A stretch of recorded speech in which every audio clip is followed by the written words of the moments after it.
नमस्कार मित्रांनो, take with Rahul या YouTube चॅनलवरती आपले हार्दिक स्वागत आहे। मित्रांनो, आपले टेलिग्राम चॅनल सुद्धा असून या व्हिडिओच्या डिस्क्रिप्शन मध्ये मी चॅनलची लिंक दिलेली आहे। त्या लिंकवरती क्लिक करून आपल्या टेलिग्राम चॅनलला अवश्य जॉइन करा, जेणेकरून विविध सरकारी योजनांचे महत्त्वाचे अपडेट्स तात्काळ आपल्या मोबाईलवरती आपल्याला मिळत राहतील।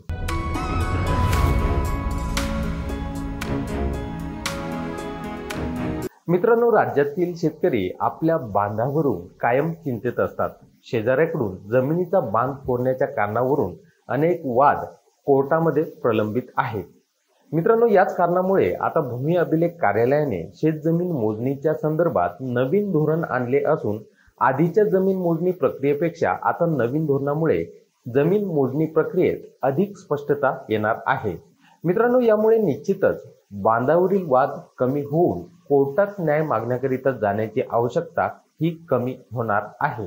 मित्रांनो, आता नवीन पारदर्शक धोरणामुळे जमीन मोजणीची प्रक्रिया भूमी अभिलेख कार्यालयाकडून कशी राबविली जाणार आहे याबाबत या व्हिडिओमध्ये सविस्तर माहिती पाहूया। मित्रांनो, आता जमीन मोजणीच्या नवीन धोरणानुसार एकाच गटातील म्हणजेच एकाच सर्व्हेमधील वेगवेगळ्या पोटहिस्स्याची जमीन आता ठराविक निकषानुसार होणार आहे। महाराष्ट्र जमीन महसूल अधिनियम 1969 मध्ये याकरिता बदल करण्यात आलेले आहेत। ज्या शेतकऱ्याला आपल्या जमिनीची मोजणी करून घ्यायची आहे त्या शेतकऱ्याने आता भूमी अभिलेख कार्यालयाकडे जमीन मोजणी करून मिळण्याबाबत अर्ज सादर करायचा आहे।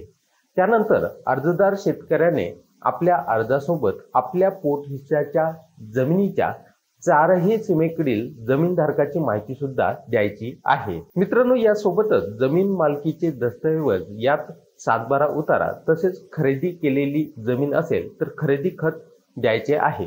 मित्रांनो, बऱ्याचदा 7/12 उतार्यावर खरेदी केलेल्या जमिनीचा फेरफार झालेला नसतो, अशा वेळी खरेदी खत हे द्यावे लागणार आहे। यासोबतच मोजणी करावयाच्या पोटहिस्स्याचा एक कच्चा नकाशा सुद्धा संबंधित शेतकऱ्याला भूमी अभिलेखकडे द्यावा लागणार आहे। मित्रांनो, भूमी अभिलेखकडे जमीन मोजणीकरिता अर्ज प्राप्त झाल्यानंतर पोटहिस्स्याच्या शेजारील सर्व जमीन मालकांना भूमी अभिलेख कार्यालयाकडून स्पीड पोस्टद्वारे मोजणी संदर्भामध्ये नोटीस पाठवण्यात येईल। यामुळे मित्रांनो, कुठे नोटीस मिळालीच नाही असे ऑब्जेक्शन या ठिकाणी कुणी घेऊ शकणार नाही। त्यानंतर मित्रांनो, मोजणीची प्रक्रिया प्रत्यक्ष पूर्ण झाल्यानंतर तयार झालेला जमिनीचा नकाशा हा शासनाच्या आपली चावडी या ऑनलाईन पोर्टलवर तसेच ग्रामपंचायत कार्यालयात 10 दिवसाकरिता प्रसिद्ध केल्या जाईल। मित्रांनो, या 10 दिवसाच्या कालावधीमध्ये संबंधित मोजणीवर अथवा नकाशावर आक्षेप नोंदविता हा येणार आहे। त्यानंतर मित्रांनो, आलेल्या आक्षेपावर लगेच सुनावणी सुद्धा अधिकाऱ्यांकडून घेण्यात येईल। यामुळे आक्षेप घेणाऱ्याला आपली बाजू सुद्धा या ठिकाणी लगेच मांडता येणार आहे आणि लगेचच यावरती अधिकाऱ्यांना सुद्धा या ठिकाणी निर्णय हा घेता येणार आहे। मित्रांनो, आता जमिनीची मोजणी भूमी अभिलेख कार्यालयाकडून आधुनिक रोवर या GPS आधारित मशीनच्या सहाय्याने करण्यात येते। तसेच नवीन प्रणालीमध्ये GIS पोर्टलवर मोजणी संबंधित नकाशा व अन्य कागदपत्रे अपलोड करणे आता या ठिकाणी बंधनकारक करण्यात आलेले आहे। यामुळे मोजणी प्रक्रियेची विश्वासार्हता या ठिकाणी वाढणार आहे।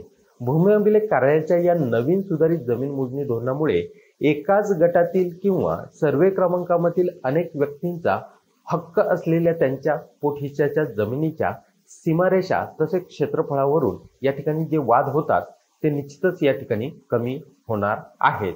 तर मित्रांनो, हा व्हिडिओ पण तुम्हाला आवडला असेल तर या व्हिडिओला नक्की लाईक करा, तसेच इतरांकरता हा व्हिडिओ शेअर करायला विसरू नका। तसंच मित्रांनो, तुम्ही आपल्या चॅनलवरती नवीन असाल आणि अद्याप आपल्या चॅनलला सबस्क्राईब केलेलं नसेल तर खाली लाल कलरच्या सबस्क्राईब बटनवरती क्लिक करून समोर बेल आयकॉनवरती क्लिक करायला विसरू नका, जेणेकरून अशाच नवनवीन माहिती आधारित व्हिडिओची नोटिफिकेशन तुम्हाला तुमच्या मोबाईलवरती मिळत राहतील। तर चला मित्रांनो, भेटू लवकरच अशाच माहिती आधारित पुढील व्हिडिओमध्ये। तोपर्यंत जय हिंद, जय महाराष्ट्र।